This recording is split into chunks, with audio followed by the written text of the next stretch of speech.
gens pauvres se disent, je ne peux pas me le permettre, je ne peux pas faire ça, je n'ai pas le temps, c'est une échappatoire.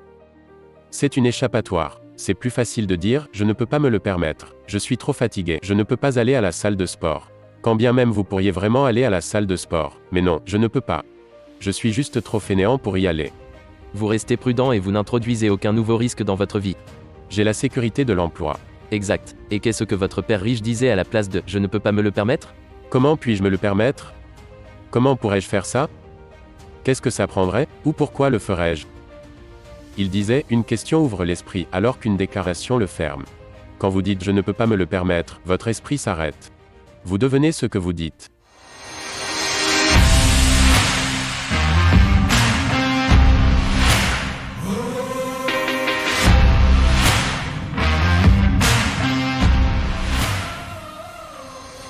Bonjour, mon nom est Brian Rose et mon invité d'aujourd'hui est Robert Kiyosaki, l'entrepreneur, éducateur et investisseur, mieux connu comme étant l'auteur de Père riche, Père pauvre, le meilleur livre de finances personnelles de tous les temps.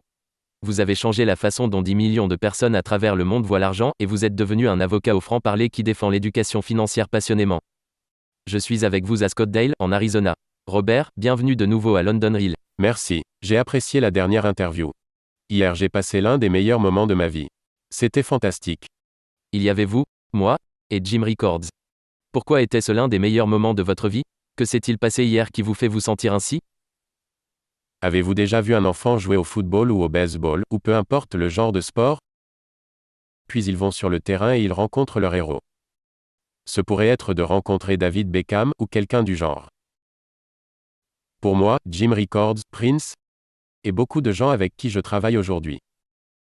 Ce sont mes héros. Ils étaient les gars sur le terrain, et je me disais, mon Dieu, ils sont tellement intelligents. Ce sont des insiders dans ce monde. Alors, de pouvoir m'asseoir aux côtés de Jim et de travailler sur des projets avec lui me fait me demander. Pourquoi suis-je ici? C'est un peu comme si David Beckham et moi jouions au foot ensemble. Ce n'est pas censé être possible.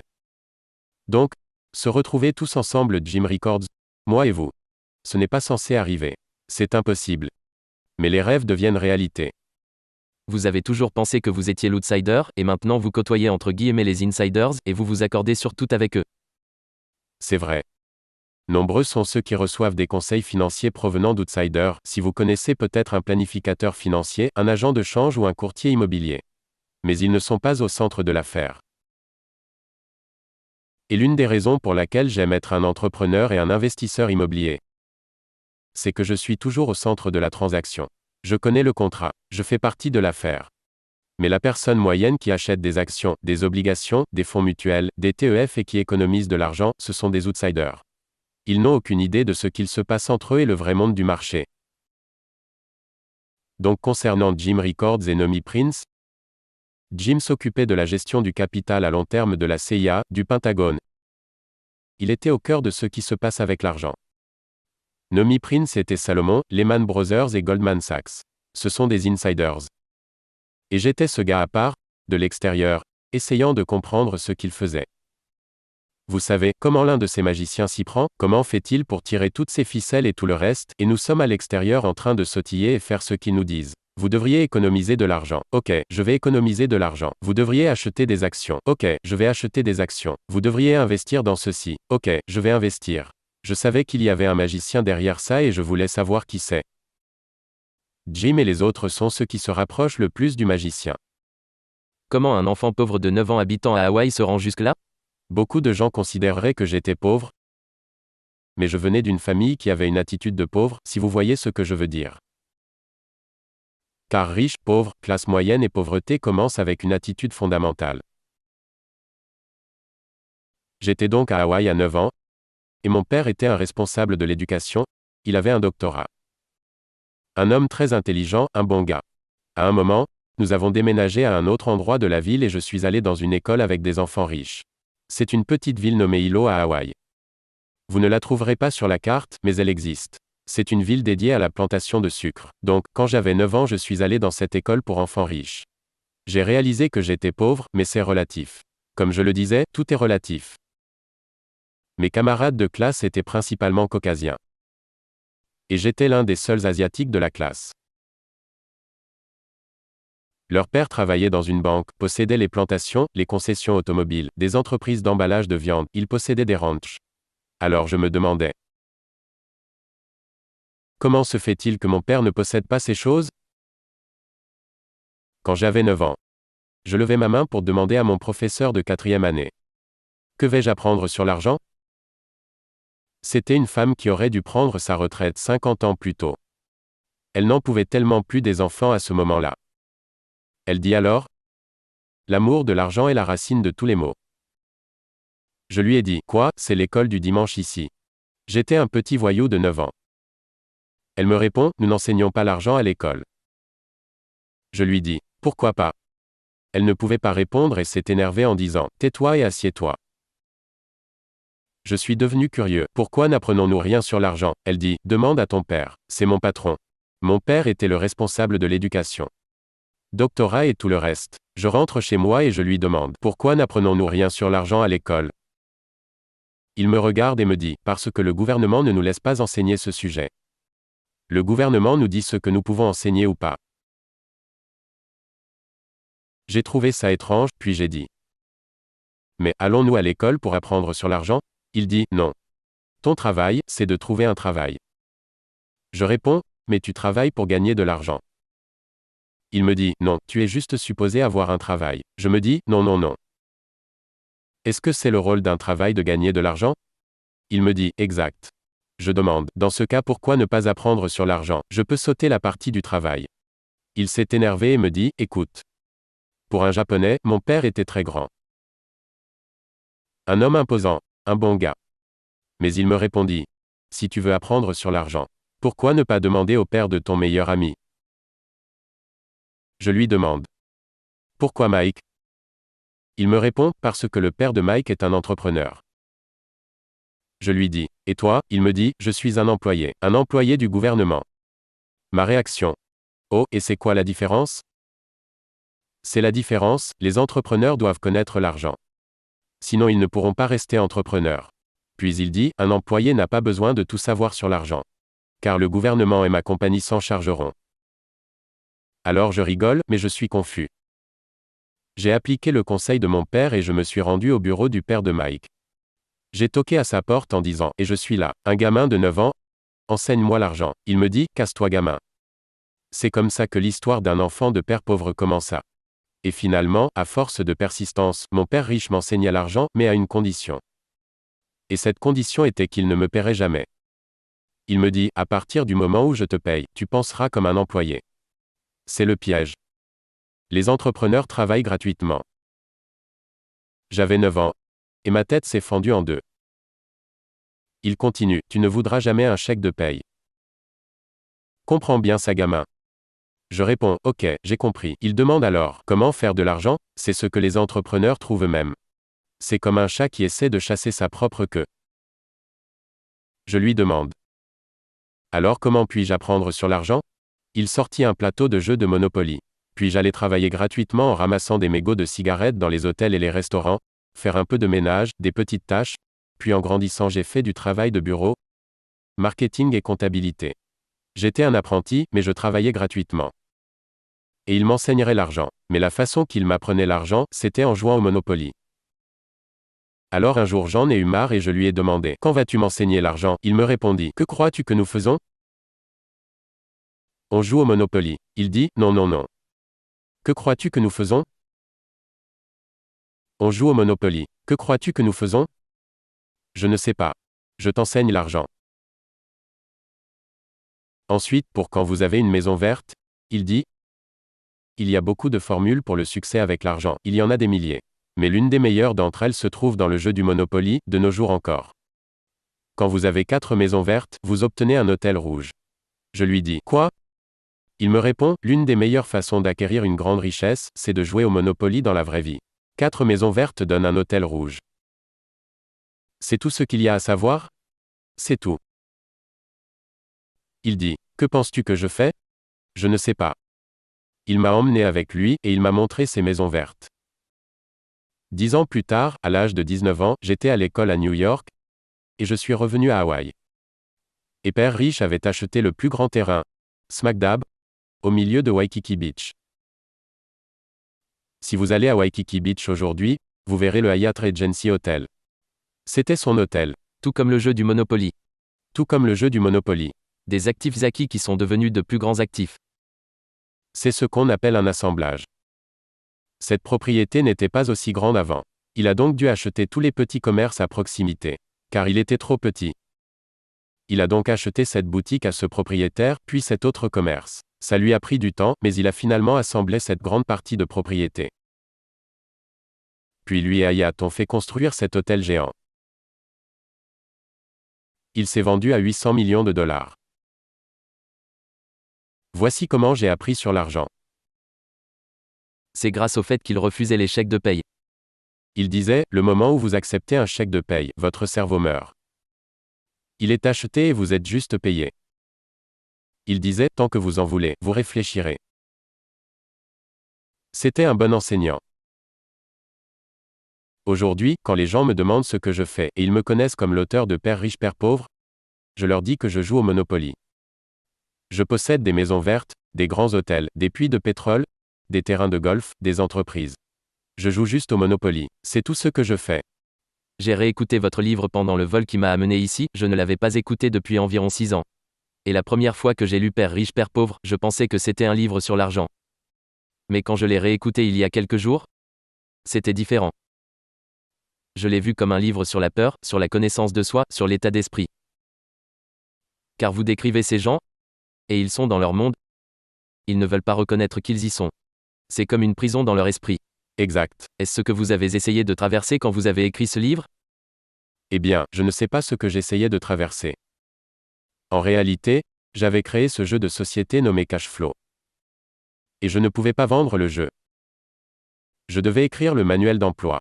Et le manuel que j'ai écrit était Père riche, Père pauvre. Cashflow est sorti en 1996, et Père riche, Père pauvre est sorti en 97.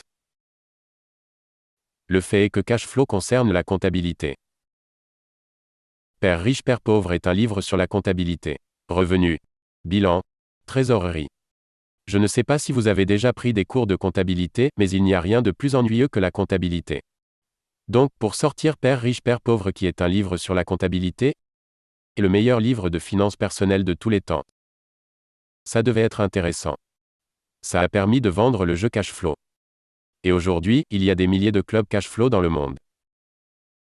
La mission était de faire que les gens enseignent à d'autres que vous pouvez contourner le système scolaire. Car le système scolaire ne vous apprendra jamais rien sur l'argent. Le système scolaire est fait pour vous apprendre à être un employé, ce qui est important. Un docteur, un avocat, un spécialiste. Mais jamais sur l'argent. Une fois que je serai suffisamment vieux, que je serai à la retraite, que je serai riche et que je serai confortable. C'était une sorte de conscience sociale. Je devais partager ce que je sais. C'est pourquoi ça a pris jusqu'à 1996 avant que le jeu Cashflow puisse sortir. Car comme ça je pouvais voir le crash de 1998 arriver. Et Père riche, Père pauvre est sorti en 97. Il s'est avéré que tous les éditeurs m'ont refusé. Ils me disaient que je ne savais pas de quoi je parlais. Car je disais que ceux qui font des économies sont des losers, votre maison n'est pas un actif, et les riches ne travaillent pas pour l'argent. Les éditeurs sont comme mon père, des superstars académiques. Ce sont les meilleurs de l'école. Et ils ont refusé le livre. En faisant de l'auto-publication, et beaucoup de compagnies de marketing de réseau ont pris le livre, comme Amway et d'autres. Ils ont pris le livre pour aider au recrutement, car ça parle d'indépendance financière. Ils font la même chose que moi. Puis, Oprah m'a appelé en 2000. Grâce à Oprah, je suis passé de l'obscurité à mondialement connu en une nuit, en 2000. Le livre a fait partie des meilleures ventes du New York Times pendant 7 ans, jusqu'à ce que le New York Times le retire. Ils ont dit que ça avait assez duré. Mais comme vous le savez, la plupart des gens dans le domaine de l'édition ou du journalisme sont de l'autre côté de la médaille du capitalisme. Vous savez. Alors, ils n'aiment pas ceux qui font de l'argent. C'est comme mon côté père pauvre. Voici l'histoire, et je joue au Monopoly dans la vie réelle. Je n'ai pas besoin d'avoir un travail. Je n'ai pas de retraite. Je ne veux pas que le gouvernement s'occupe de moi, mais je ressens la responsabilité sociale d'enseigner. Et c'est ce que mon père riche a fait pour moi. Vous avez dit que le livre était sur la comptabilité, et c'est un excellent livre sur la comptabilité car ça la rend compréhensible. J'ai pris la comptabilité en école de business, et je vois ce que vous voulez dire. C'est ennuyeux. C'est ennuyeux, mais c'est aussi un livre au sujet de vos propres peurs. Je pense que c'est pourquoi ça résonne avec les gens. Vous leur dites les choses et ils savent que c'est vrai. Ils savent en se regardant dans le miroir qu'ils ne font pas les bons choix. Ils ne sont pas disciplinés, ils font les mauvaises choses et ils savent qu'ils ne sont pas heureux. Ils auront peur toute leur vie en attendant la prochaine paye. Et on peut le comprendre, vous savez. Nous avons tous des peurs. Pour dire la vérité, nous avons tous des peurs. La différence, c'est comment vous les gérez. Einstein disait que l'imagination est plus importante que le savoir. Mais le savoir décuple l'imagination. La chose dont les gens manquent, c'est d'éducation financière. Comme la comptabilité, les dettes, les taxes. Vous devez connaître ces choses-là, mais ils ne l'enseignent pas à l'école, à personne. Donc, quand les gens me demandent « Comment votre père riche a-t-il appris cela ?» alors que votre père pauvre, avec un doctorat, ne l'a pas appris. La réponse est simple, mon père riche n'était pas un ami de mon père pauvre. Son père est mort quand il avait 13 ans. Mon père riche s'est retrouvé avec ce business de famille à s'occuper à l'âge de 13 ans. Il a quitté l'école, ce qui fut sa bénédiction. Il y a des bénédictions. Parfois, une bénédiction ne ressemble pas à une bénédiction, mais elle finit par en être une. Ses enseignants sont devenus son comptable, son avocat, son banquier, ses agents immobiliers. Il a donc eu ce que j'appelle de vrais enseignants. Pas ces faux enseignants de l'école. La plupart des enseignants de l'école n'ont aucune éthique. Ils enseignent des sujets qu'ils ne mettent pas en application eux-mêmes. J'ai eu le même problème dans mon école de commerce. Je me suis disputé avec mon professeur de marketing car il n'avait pas de business. Puis je me suis disputé avec un professeur de comptabilité car le professeur de comptabilité ne connaissait pas la comptabilité. J'en savais plus que lui sur la comptabilité car j'avais tenu des livres de comptes pour les compagnies de mon père riche. Alors, je ne suis pas un comptable, mais je comprends la comptabilité. Ça a marqué la fin de mes années d'études car j'ai compris ce qu'était un faux professeur. Un faux professeur est quelqu'un qui veut juste un travail et qui enseignera n'importe quoi. Ils enseigneront comment faire briller vos chaussures si vous leur donnez plus d'argent. Mais ils ne connaissent pas vraiment ce qu'ils enseignent. Par exemple, mon professeur de calcul qui a fait l'école militaire à New York. J'ai demandé au professeur. Je suis dans ma 3e année de calcul maintenant. Le cours s'intitulait La résistance des matériaux. Je lui dis, est-ce que je vais vraiment utiliser ça un jour? Il me dit, non. Pourquoi l'enseignez-vous alors? Il me dit, pour être payé. Est-ce que vous l'utilisez au moins? Il répond, non. C'est pourquoi, une des choses à faire dans la vie, ce que je suggère aux gens, c'est de trouver un vrai enseignant contrairement à un faux enseignant. Un faux professeur est quelqu'un qui ne fait pas ce qu'il enseigne. Et un vrai professeur est quelqu'un qui fait ce qu'il enseigne tous les jours. Mon comptable et mon avocat font cela tous les jours. C'est comme ça que j'ai appris, car chaque jour je résous des problèmes dans mon business. J'ai des comptables, des avocats, des banquiers et tout le reste en numérotation abrégée, car je résous des problèmes avec mon équipe. C'est comme ça que je suis devenu intelligent. Comment vous sentez-vous 21 ans plus tard après que le livre a été publié? L'information est plus que jamais accessible. Nous avons YouTube, Internet, et tout le reste. Est-ce que les gens sont mieux éduqués financièrement? Non. C'est encore pire. Je veux dire, j'ai une émission de radio Père riche demain, et j'interviewe cette équipe, ce sont des psychiatres scolaires. Leur livre s'intitule « Dorloter l'esprit américain ». Ils parlent de la façon dont notre système scolaire affaiblit nos étudiants. À l'école, ils ont quelque chose appelé l'effet de déclencheur du doute. En tant que professeur, vous ne pouvez pas dire quoi que ce soit qui énerverait l'étudiant. Il ne faut rien qui puisse ébranler leur point de vue. Alors, si j'allais à l'école, je me ferais jeter dehors. Car je serais une menace. Pour moi, l'école est supposée vous ouvrir les yeux et votre esprit à de nouvelles idées. Mais aujourd'hui, c'est hors du système. Tout le monde doit rester politiquement correct, et ça nous tue. Ça tue le cerveau de nos enfants qui régressent. Mais dans leur tête, ils sont plus éclairés. C'est peut-être le cas.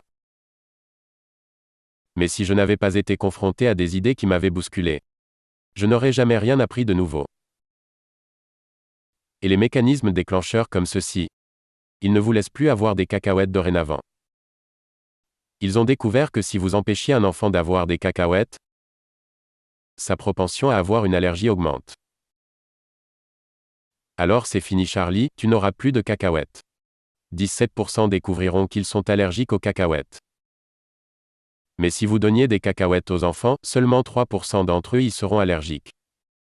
C'est un peu une métaphore pour le livre. Il dit que l'école rend nos enfants plus faibles. Vous avez fait un séjour d'entreprise ici il y a environ une semaine. Vous faites ça chaque année depuis 21 ans avec le siège de votre entreprise. Vous y emmenez tous vos employés avec vous. Et vous avez parlé de quelque chose dont ne vous parlez pas d'habitude lors de ces séjours. De quoi s'agissait-il ? Nous l'avons remis dans l'entreprise cette année. Il s'agissait du fait que mon succès vient de la spiritualité, pas de la finance. Ce qui s'est passé, c'est que quand ma femme et moi avions commencé Père Riche en 1996, nous avions laissé de côté la spiritualité. Puis les gens d'entreprise sont arrivés. Des businessmen, des comptables et des avocats. Ils ont essayé d'en faire un business. Et j'ai dit non. Nous ne sommes que deux personnes mariées, un genre de Robin des Bois et sa bande. Êtes-vous Robin des Bois ? Prendre aux riches pour donner aux pauvres ? Pas du tout, je ne crois pas au fait de donner aux pauvres. Mais vous donnez du savoir aux pauvres. En effet, et ça fait une énorme différence. Certains disent, pourquoi ne donneriez-vous pas de l'argent aux pauvres ? Le problème c'est que ça créerait plus de personnes pauvres. Donnez un poisson à un homme et il aura de quoi manger pour la journée. Oui, donnez un poisson à un homme et vous aurez des gens voulant encore plus de poissons. Alors apprenez-leur à pêcher. Mais vous êtes le Robin des Bois du savoir, car je vous vois distribuer ce savoir autour de vous, et les gens riches grincent des dents en disant « Ne leur dis pas ça Robert ». Exact, ne dis pas aux gens ce que tu sais. Laisse les pauvres. Malheureusement, les pauvres tels que le dit la Bible, et je ne suis pas vraiment religieux, mais les pauvres seront toujours parmi nous. Car tout commence là-dedans. C'est une mentalité de peur. C'est dans leurs mots vous savez, et la parole devient chère. Je ne suis pas vraiment religieux, j'ai aussi raté l'école du dimanche. Mais quand ils disent « je ne peux pas me le permettre » ou « je ne peux pas le faire », ils régressent. Ils deviennent ce qu'ils disent. J'ai entendu tellement de gens dire « je ne peux pas me le permettre ». Crois-tu que je suis fait d'argent ? Votre mère disait cela. Mon père pauvre le disait. Il disait « penses-tu que je sois fait d'argent ? Je ne peux pas me le permettre. » Et mon père riche dirait « c'est pourquoi il est pauvre. » Les gens pauvres se disent « je ne peux pas me le permettre, je ne peux pas faire ça, je n'ai pas le temps, c'est une échappatoire. » C'est une échappatoire. C'est plus facile de dire « je ne peux pas me le permettre, je suis trop fatigué, je ne peux pas aller à la salle de sport. » Quand bien même vous pourriez vraiment aller à la salle de sport. Mais non, je ne peux pas. Je suis juste trop fainéant pour y aller. Vous restez prudent et vous n'introduisez aucun nouveau risque dans votre vie. J'ai la sécurité de l'emploi. Exact. Et qu'est-ce que votre père riche disait à la place de « je ne peux pas me le permettre » ? Comment puis-je me le permettre ? Comment pourrais-je faire ça ? Qu'est-ce que ça prendrait ? Ou pourquoi le ferais-je ? Il disait, une question ouvre l'esprit, alors qu'une déclaration le ferme. Quand vous dites « je ne peux pas me le permettre », votre esprit s'arrête. Vous devenez ce que vous dites. Par exemple, j'ai tout le temps du mal avec mon poids. Vous me dites que vous faites un régime vegan et tout le reste. Vous savez, je fais un régime vegan 3 fois par an. C'est la pire chose du monde à faire, mais j'ai la discipline de le faire pendant 21 jours. Le reste du temps, je choisis ce que je veux. Le truc, c'est que nous devenons les créatures de nos propres habitudes. Et tant que nous ne stoppons pas l'habitude, nous ne changeons pas. Je fais des séjours d'entreprise 2 fois par an. Pendant 3 jours, les gens viennent du monde entier et nous étudions ensemble. Et cette fois, nous avons parlé de spiritualité. La spiritualité, nombreux sont ceux qui ont du mal à croire ce qu'ils entendent de Robert Kiyosaki. Père riche, père pauvre devrait être mis en avant pour la spiritualité, car ils pensent que ça ne concerne que l'argent. Mais ce n'est pas le cas. En effet. Les gens disent, l'argent n'est pas si important pour moi. Alors, si l'argent n'est pas si important pour vous, ce n'est juste pas important pour vous. Vous ne vous souciez pas de l'argent ne se soucie pas de vous. Les paroles deviennent chères. Je ne deviendrai jamais riche. Ou ma préférée, les riches sont cupides. Ce sont les pauvres qui sont cupides. Quand vous y pensez. Pour être riche, vous devez donner quelque chose. Je dois produire des livres et des jeux, je dois acheter de l'immobilier, et je fournis des logements, je fournis du travail et tout ça. C'est pourquoi je suis riche. Mais les gens cupides ne produisent rien. Non, ce sont les riches qui sont cupides. Je leur dis, hé, les fans de sport, vous pointez un doigt en avant, et vous en pointez 3 autres en arrière. Nous savons qu'il y a un gros problème d'attitude contre les riches de nos jours. J'ai reçu un invité récemment qui a dit que les personnes pauvres sont égoïstes. Ça touche beaucoup de monde sous la ceinture. Puis il dit, pensez-y. Ces gens sont égoïstes, ils se plaignent constamment de leurs problèmes, ils sont tout le temps concentrés sur leurs propres difficultés. Vous êtes d'accord avec ça? Vous devenez riche en résolvant les problèmes des autres. C'est comme ça que vous créez de la valeur. Exactement. Si vous pouviez guérir le cancer aujourd'hui, vous seriez un trillionnaire. Vous seriez instantanément trillionnaire. Non, je suis trop occupé pour bosser là-dessus, je pense que je vais jouer au golf à la place. Comment amenez-vous la spiritualité dans une compagnie telle que Père Riche? Vu que c'est un business, je ne peux forcer personne à faire quoi que ce soit. Mais nous étudions des livres spirituels. Le dernier livre que nous avons vu était Le pouvoir du moment présent, de Eckhart Tolle. Avant que nous n'étudions ce genre de livre, nous avons aussi étudié des livres de finance. Mais j'encourage la méditation et ce processus appelé nettoyage. Tolle dit que nous avons des douleurs dans le corps, issues de choses telles que, par exemple, si votre père a fait quelque chose 50 ans plus tôt, la douleur est toujours là. La méditation ne suffit pas à l'enlever. Il y a des gens qui peuvent s'en occuper. C'est comme un laser guidé vers la zone qui retire la douleur émotionnelle. Il y a des méthodes pour faire ça. Alors, dans nos événements, nous avons des praticiens disponibles pour les gens. Maintenant, est-ce que tout le monde y participe? Non. Ça demande d'y croire. Ça ne marche pas. C'est vrai. J'ai été formé en tant qu'ingénieur, et la science m'a enseigné que rien de tout cela ne marche. Mais quand je médite et que je fais du yoga, je sens que la douleur quitte mon corps. Donc, je dois me demander. Suis-je encore bloqué dans cet état d'esprit de père pauvre à croire ce que tout le monde me dit? Puis, je prends des décisions pour moi-même. Quand les gens demandent comment j'ai pu participer à l'émission d'Oprah, ou comment j'ai fait pour écrire un livre avec le président Donald Trump, je dis que j'ai dû le repousser.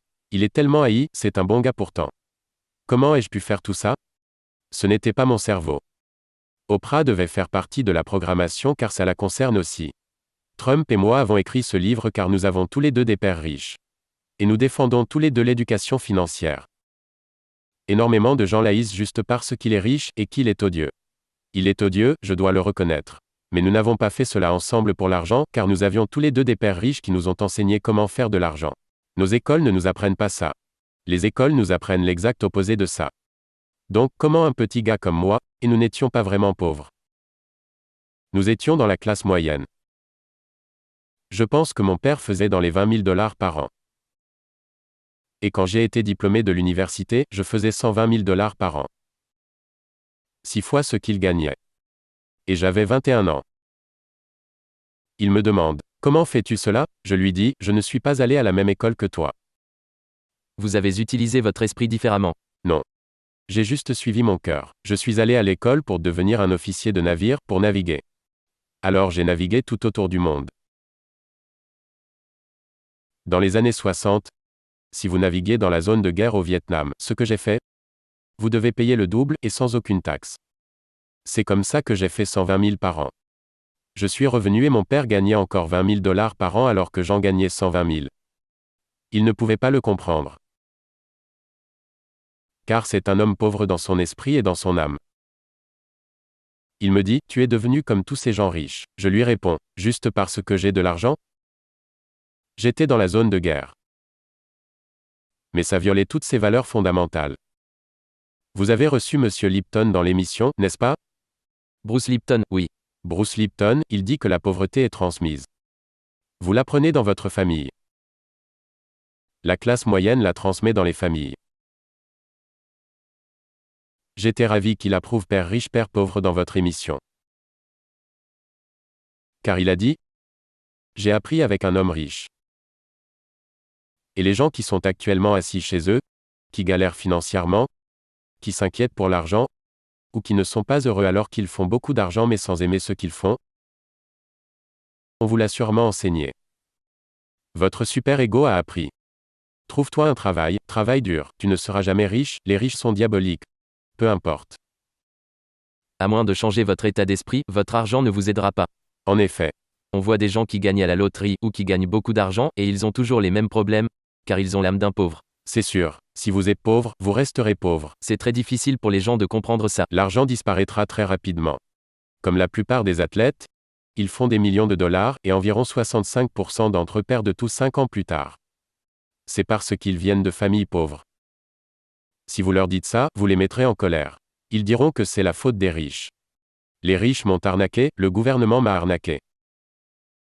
Malheureusement, ce que M. Lipton disait, c'est que c'est transmis génétiquement. C'est l'aspect effrayant de la chose. Donc, ce que M. Lipton disait, ce que Trump et moi disions, puis ce que Jim Records et Nomi Prince disent, c'est que nous devons changer ce que nous enseignons à nos enfants. J'essaie de changer ça.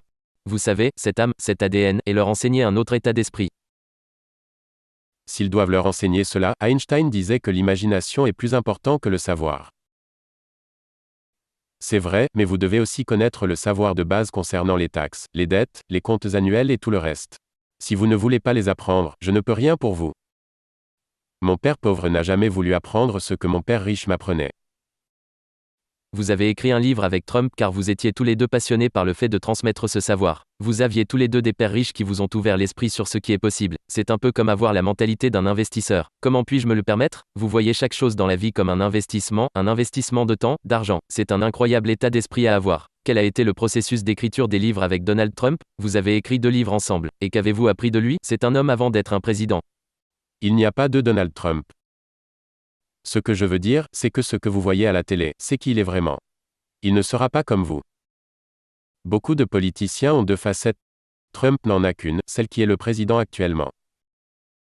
Ce que j'apprécie chez lui, c'est que je sais toujours ce qu'il en est. Je n'ai pas à deviner. Il vous dit les choses franchement. Jim Records a dit, je connais ce gars, c'est un gosse qui a grandi dans le Queens. Exact. C'est un dur à cuire. Il est très dur. Le quartier du Queens n'est pas si loin de l'école où j'allais à New York. Ces gars sont des durs. Vous êtes dur aussi. Nous sommes devenus durs en grandissant. Mais pour beaucoup de gens, c'est offensif. C'est le nouveau truc à propos des déclencheurs à l'école. Vous n'avez pas le droit de m'offenser, vous ne pouvez pas m'effrayer, ne me donnez pas des cacahuètes. Ok. Vous savez, nous devenons de plus en plus faibles. C'est mon opinion. J'ai souvent entendu ça de la part de personnes issues de votre génération. Vous et Trump dites que le politiquement correct nous tue. Ça nous tue. Quand j'étais enfant, on se taquinait tout le temps. Vous ne pouvez plus rien dire désormais. Vous ne pouvez plus taquiner quelqu'un car il va vous poursuivre en justice. Dans ma situation, je ne reste jamais seul avec une femme, sinon je me fais rapidement poursuivre en justice. Vous comprenez? Je ne fais pas l'idiot. J'aime ma femme et nous sommes mariés depuis 33 ans. Mais de nos jours, on vous accuse pour un rien, et vous voilà coupable. C'est une maladie dans notre société. Ça va changer dans les 50 prochaines années? Ça doit changer, n'est-ce pas?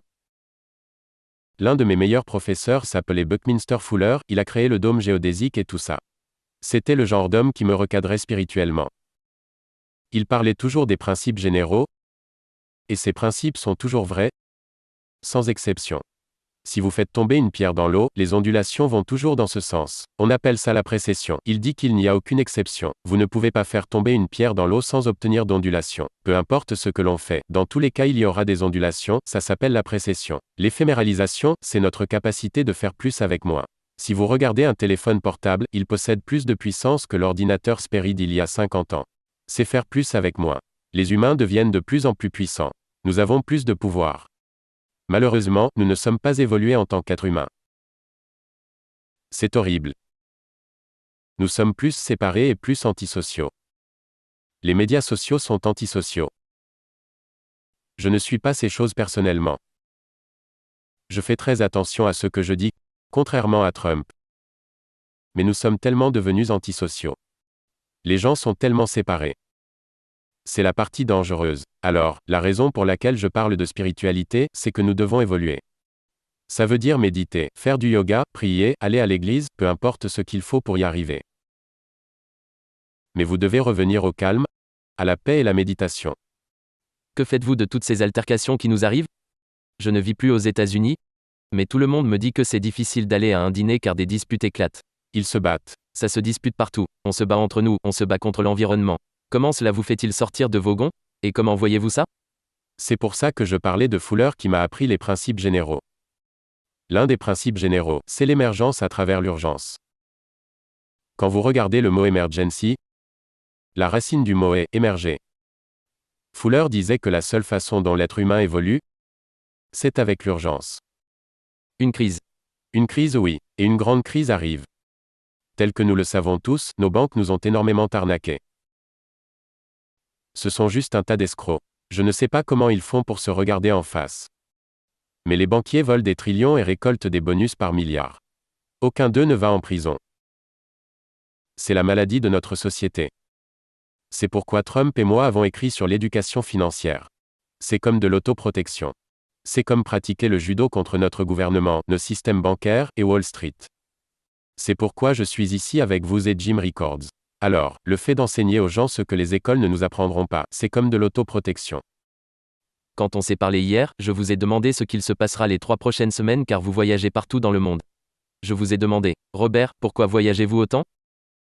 Et vous avez répondu, car je dois dire aux gens que ce crash va arriver et que les conséquences seront terribles. Vous vous sentez investi par la mission de faire savoir aux autres ce qu'il se passe. C'est un peu ça. Vous savez, j'ai aussi de la malchance parfois. J'ai connu des crashs financiers, j'ai connu des gens qui m'ont poignardé dans le dos, mais ce n'est pas grave. Car j'ai grandi avec ça. C'est ça la spiritualité. Les gens ont peur de faire des erreurs, comme on nous l'apprend à l'école. Ils ne grandissent pas. Avec la spiritualité, il y a le bon et le mauvais. Ce qui est juste et ce qui est faux. Il y a les hauts et il y a les bas. La plupart veulent être justes et être positifs. Vous ne pouvez pas avoir ça, ce n'est pas la réalité. Vos 2 premiers business, votre premier business a réussi et a échoué. Le deuxième également, mais vous ne seriez jamais arrivé jusqu'ici sans ces, entre guillemets, mauvais événements. Devrions-nous arrêter de dire le mot mauvais? Non, chaque fois que j'ai échoué, je me disais, ok, qu'est-ce que j'ai appris? La plupart des gens, la raison pour laquelle ils sont pauvres c'est qu'ils n'ont jamais échoué. Ils ne prennent pas de risques. Ils n'ont jamais fait d'erreur comme on nous l'apprend à l'école. Mais ça veut dire qu'ils n'ont jamais rien appris. C'est pourquoi le système scolaire est fondamentalement corrompu. Il est anti-éducatif. Ne fais pas d'erreur et ne demande pas d'aide.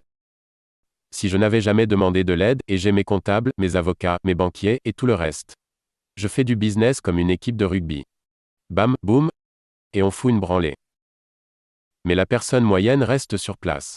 Je suis un excellent étudiant, je vais tout faire par moi-même, et j'ai un tas de joueurs de rugby qui va t'écraser. Ce n'est pas juste. Tu ne joues pas, idiot. Tu devrais avoir une équipe, des comptables, des avocats, des banquiers et tout le reste. Mais ce n'est pas un jeu auquel je veux jouer. Je lui dis, alors n'essaie pas de jouer.